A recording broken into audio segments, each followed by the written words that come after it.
Salam alaikum wa rahmatullahi wa barakatuh, and welcome to Aisha Talking, a place where Aisha is yapping every few other days without showing her face because she's passing through a middle-age crisis where I would have liked actually this introduction to be a joke, but it's actually the reality. And one of the main reasons why I decided to do a channel without my face, it's because, as I said in the first episode, I wouldn't say indecisive, but I'm in a point in my life where I want to wear the hijab one day, inshallah, soon. But then right now I'm not wearing it, so I was thinking also, how would I do the videos? Would I just wear the hijab for the videos? But then in real life, I wouldn't have it. Should I wait until I put a hijab? This is another discussion, so I said, you know what? I'm just gonna do it without my face. And it's very convenient because right now I just ate the iftar. I'm recovering some days from Ramadan, and I'm half in my pajamas, and I'm recording a YouTube video, so excellent choice to myself. We should also applaud our good choices. So yes, welcome back. Today's episode I'm gonna talk about my shahada story. It sounds very I don't know why I feel like it sounds romantic, but yeah, it's pretty simple. But I guess it's an interesting story, and I don't say this just because it's my story. I think all the shahada stories are interesting, no matter how simple, complicated they are. The reason why I decided to not share with you now my whole journey, who am I, how I started, how did I reach Islam, even though this is a question that I get asked often, why did I revert? So I'm gonna talk about this in another episode, and today I'm just gonna share with you the shahada story, giving you a little bit of context, of course. So we were 2 years ago, 1.5 actually years ago, back in August 2023. And back then I was living in Dubai, and I was a flight attendant actually. I was in the middle of a very chaotic moment in my life. Even though in the first episode I said that even my life now it's chaotic, it's peaceful chaotic, this one. That one was chaotic because I knew nothing and I was so lost, like so lost. Now at least I have a guidance, alhamdulillah, and even if I'm a little bit lost, at least I have like a compass, alhamdulillah. So back then I was very lost. I tried a lot of things in my life, like born as a Christian, practicing when I was little, then I stopped practicing, very scientific oriented. At one point I was like atheist, like those people who don't believe in God, astaghfirullah. And then I tried this Buddhism, spirituality, yoga, energy kind of things, astaghfirullah. And then I also saw flaws in that, and I was back in Dubai, super lost. I bought the Quran maybe 2022 December, so like 6-7 months ago. Mind you that I was living in the Middle East for like 3 years. So I was kind of acknowledged with the Islamic culture and religion a little bit, and the Muslim culture, and I was really admiring them. At that point in my life, back in 2023, I said to myself and to the people around me that I know that my husband would be a Muslim. And I was not talking with anyone, so I don't say this because I had a person in my mind. I just really admired Muslim men on how they behave. Being a flight attendant, whenever I was doing these flights in Middle East, like from Dubai to Doha, from Dubai to Saudi, I would see a lot of Muslim families, and I would see the men being like in charge of everything and traveling, taking care of the ladies. I felt like, even though I was not part of those families, I felt really protected. I would have felt protected, and I admired them. And even how they would go out just with the family, with the cousins, women with women.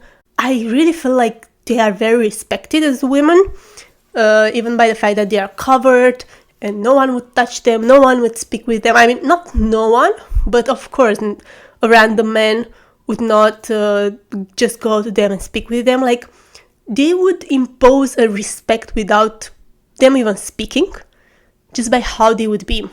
So I had these ideas in my mind, and I also said that I want my husband to be a Muslim, but back then, subhanallah, I never thought that I would be a Muslim, or I didn't even put the problem in my head. Okay, but if your husband is a Muslim, how about you be a Muslim? I never thought about it. It just was not in my mind. So it was September, August 2023. I was super duper lost, tried a lot of things. Nothing worked. And I was in Los Angeles in a layover. As I said, back then I was still a cabin crew. And we went to 4 of us, the crew, in a layover. And we were 3 girls and 1 guy. And everything went well until we rented a car, we explored LA. And then when we were about to go back to the hotel, the guy said, "Oh, I know a restaurant. One friend of mine recommended it to me. Let's go there." So we went there, and it was in a place full with, how to name them, with men that, astaghfirullah, they were not liking women. And it was full dancing, exposing their part. Astaghfirullah, it was so scary for me. And from all these 4 of us, 1 girl, she was a Muslim. She was a Muslim from Morocco. And I told them that I don't want to stay there. And they said, let's just stay outside on a terrace for them to eat. They were very hungry. I couldn't even eat. And while we were staying there, I accepted because I felt bad just to go from there, even though, I'll be very honest, I was feeling very scared. And me and this girl, the Muslim one, she was like Muslim by birth, we started talking on why in Islamic countries you don't see something like this. And then she was giving me examples from the Quran, and she was telling me more about what is Islam actually and what Islam preaches. And I was just like looking at her, and we were in the middle of this chaos, I'll be very honest. Around us, I don't even want to describe them, but like very, very less dressed men dancing, exposed. Astaghfirullah, it was... Anyway, so in the middle of something, we were on a table, they were eating, and me and this girl were talking about Islam. And it gave me so much peace. Like, I felt like I forgot where I am. Not in a, oh my God, I had this journey, or no, I was so focused on what we were talking that the environment would not disturb me anymore. Not that I enjoyed it, astaghfirullah, but it was just, I was not noticing it. And even when we left from there and we were in the car going back to the hotel, I felt so much peace. So when I landed back in Dubai, I started rereading that Quran that I bought a few months ago. And you guys, I read it, the first page, Surah Al-Fatiha. I felt like I've never read something that resonated that much with me. And mind you, I was reading the Quran before, like when I bought it. I read that page, but I cannot even remember, like, it just passed by me, you know, like it didn't go into my heart. But when I read it the second time after this journey in LA, I felt like I was like, oh my god, I cannot agree more. Like, really? Your God is telling you this, you guys? Like, you Muslims, this is what you believe? How come I didn't know? And when I reached the point where in the Quran it was mentioned that the mission of Shaitan, of Iblis, is to make men, I cannot recall it exactly how it's written, but I'm sure that if you're Muslims, you know what I'm talking about. That the goal of Shaitan is to like destroy, like to make women and men not be together anymore, to make them undress and to make them follow their desires.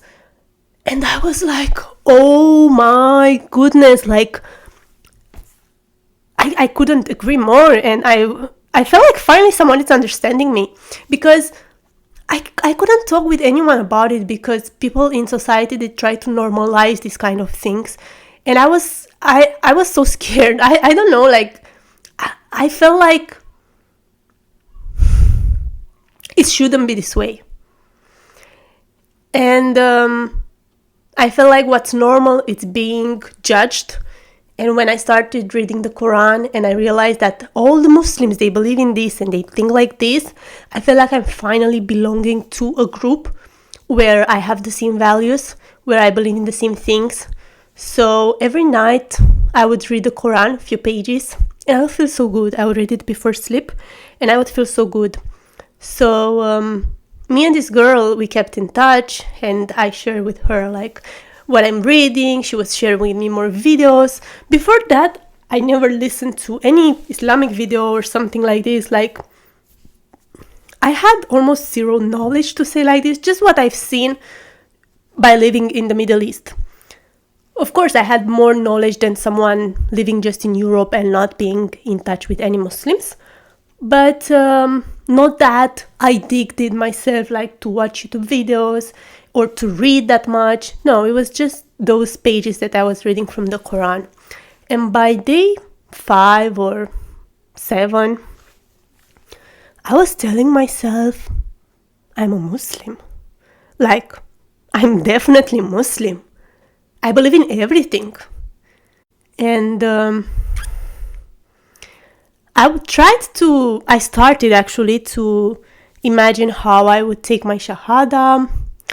And I romanticized this step as in, I'm taking the shahada in a beautiful mosque, and I don't know, in my head, I feel like I'm organizing an event. Astaghfirullah. And I had these ideas, and then I said, but I would love that a man would introduce me, or like a man would show me more about Islam. And in that period, I was talking with no one, like no man was in my life. And I felt like it would be more easier if I'm marrying someone who's already Muslim and then I'm introducing to the religion, you know? I felt like it's kind of like a cheat code in my head. But days passed, I was reading every day, and after 1 week or something, more than 1 week, I already knew that I'm a Muslim. Like, I agree with everything. It's just a matter of time. I was just imagining how I will take the shahada and kind of postponing the event to make it more beautiful, I would say, for me. And I also gave up on the idea of a man. Like, I felt there's no way I'm gonna just meet someone and introduce me to the religion. Like, I'm already on the way. I would just continue as it is. So, because it was very peaceful for me, like, from that chaos that I was in, I feel like I'm transported in a place where it's peace, like, someone is understanding me and believing in the same things that I believe in. And I was learning even much more, than what I knew. And it was like, I feel like I'm exploring a lost land full with castles and gold and flowers. Like, this was the feeling that I had. I couldn't talk with my family about it, so I was just talking with this girl from Los Angeles. Even though she was a Muslim, from a Muslim family, at that same time when she met me, and she kind of changed my life by that discussion, it was also a very beautiful moment for her because she started connecting with Allah more, which later I understood that even if you're born Muslim, you have to find your way through Allah, and sometimes it can be harder or easier. I'm gonna talk in another video about it, but it was like a perfect matching for both of us, talking about it, sharing all of these teachings. Whenever we would meet, we would talk about Islam. Like, it was so beautiful and very different from what I was used to, because whenever I was going out with girls, and mind you, I was encountered with good girls even back then, like Christians, like not going out with guys and, losing time around, but there would definitely be some gossips, and not saying that we were angels, me and that girl, but yeah, it was just different. And I was imagining how I'm gonna take the shahada. She was telling me that she has this trip, vacation, days off, at the beginning of November, and she would go to Morocco, and it would be beautiful if I join her there, to be more in touch with Islam. And I was just thinking, I didn't approve anything. I didn't say yes, didn't commit to anything, until, you guys will not believe what happened. One night, maybe after 2 weeks after I started reading the Quran, I'm in my bed. It's like 12 in the night. Everything is shut down, like my phone, like I close it, my phone, my iPad, my laptop. It's darkish in the room, I'm in my bed, trying to sleep. I close my eyes and one thought passed through my mind. What if tonight you die and you're not a Muslim? You say that inside of you you're a Muslim, you believe in Islam and you are willing to become a Muslim, but you didn't do it yet.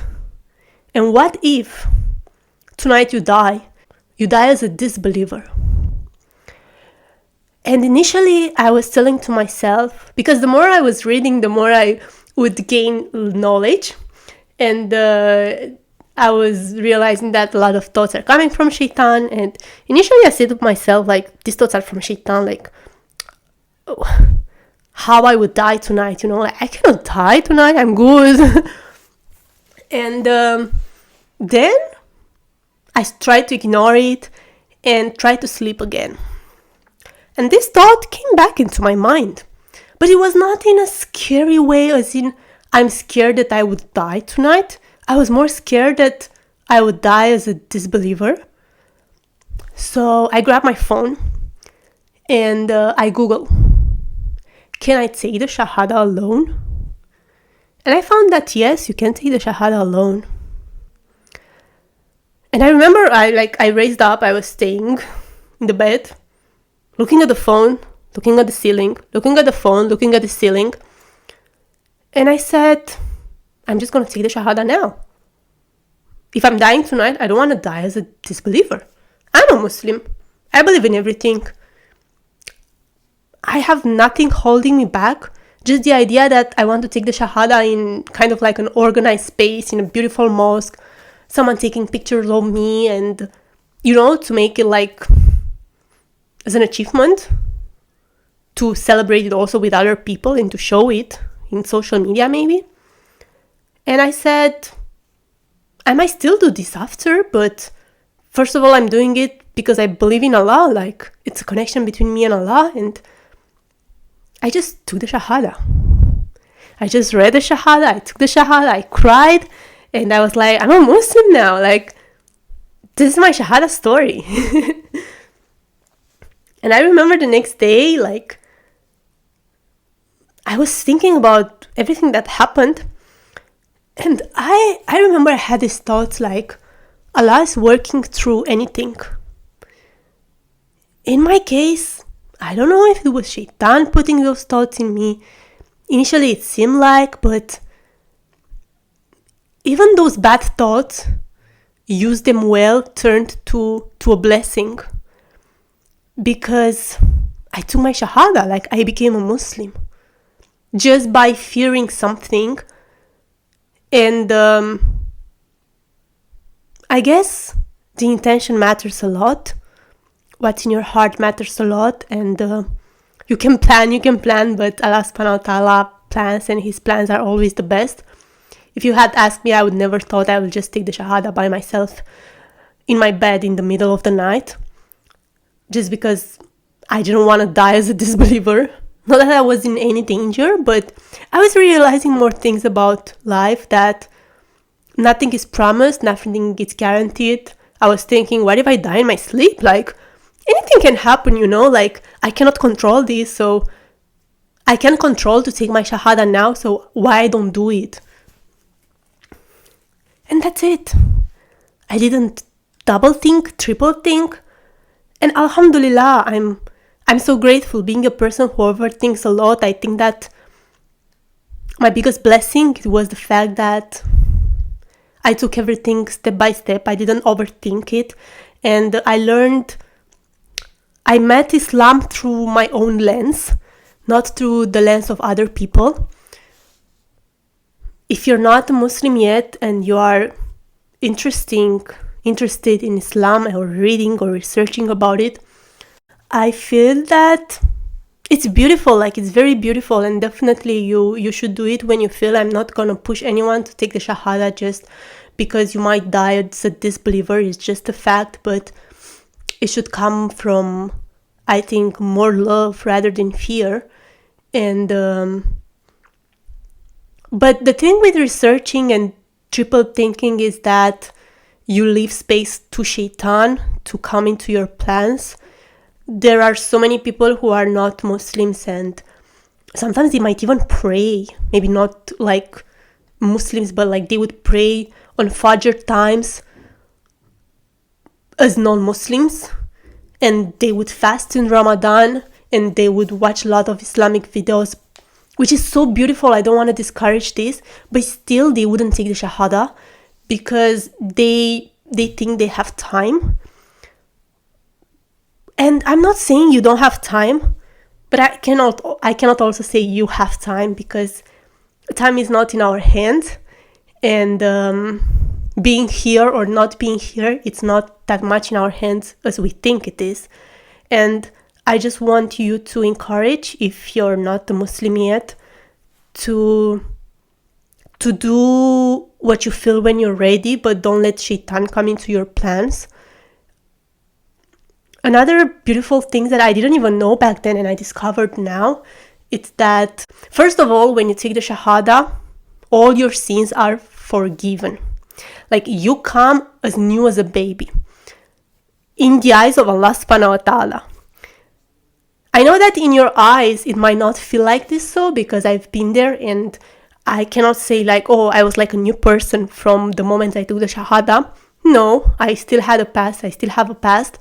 And in the beginning, I was thinking a lot on my past, and I felt like, oh, I'm not worthy enough to be a Muslim, to be that pure. How come? People were telling me, oh my God, I'm talking to you, and you are like so pure. And I knew who I was, like I knew what I've done in my past, and I was like, I feel like I'm more praised, not really praised, but you get me, than how much I should be. And I know a lot of people, they are not doing this step because they believe they are not worthy enough, or they double, triple think everything. And you guys, this is from Shaitan. Shaitan doesn't want us to follow the straight path, Sirat al-Mustaqim. And it's a fact. Allah warns us about it. Shaitan is our clear enemy. And then your deeds, as a revert, as someone who is giving up on a religion to believe in another religion, the right one, in Islam, their deeds are doubled. Whatever you're doing for the rest of your life, it's doubled in the eyes of Allah in terms of deeds. Why is it? It's because Allah knows how hard it is for you to give up on the other religion. And even though you were like not very religious, you still had an identity. You still had your rituals, maybe your culture, which some of them you might keep. It's not like now you have to adapt to I don't even want to say Muslim culture, but like if you're in the Middle East as me, you don't have to have the Arab culture, you know? Arabs are not the only Muslims, but of course you cannot celebrate, let's say, Christmas and being a Muslim. So anyway, you have to give up on a lot of things. But again, the beauty of it is that you're rewarded and Allah subhanahu wa ta'ala knows about it. And even now, if you're thinking, how am I going to do everything? How am I going to fast? How am I going to pray? How am I going to tell my parents? Inshallah, I will do more videos about it, but I want you to know that Allah knows about everything. And even if right now you don't have the solution in your head, Allah will help you along the way. And it's just one step at a time. You make one step, Allah will make 100 steps. That's the beauty of Islam. Islam is not a religion of, oh, now you're a Muslim, you just took the shahada, the next second you have to do everything perfect. No one is perfect here.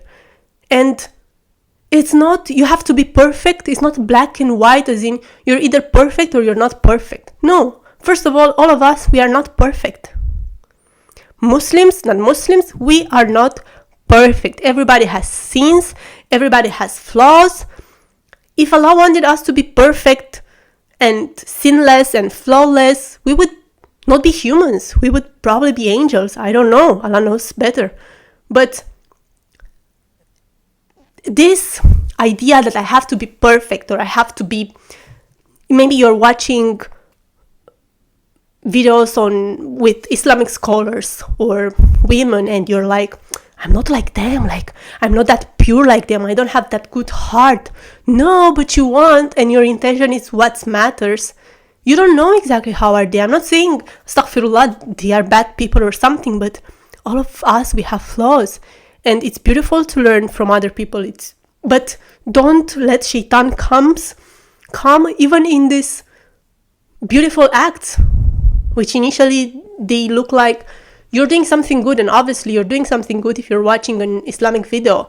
But if the result it's you comparing with them and you realizing how behind you are and how you'll never be as them in your head, then it's not good.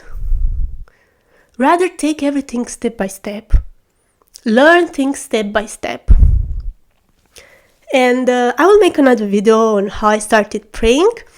But what I want to say is that even though my shahada moment story was not as I thought it would be in my head or I wanted in my head, it turned out more beautiful than what I was even imagining, because 1.5 months later, I went to this friend in Morocco and I took the shahada also officially, quote unquote, to say like this, in the mosque in Casablanca.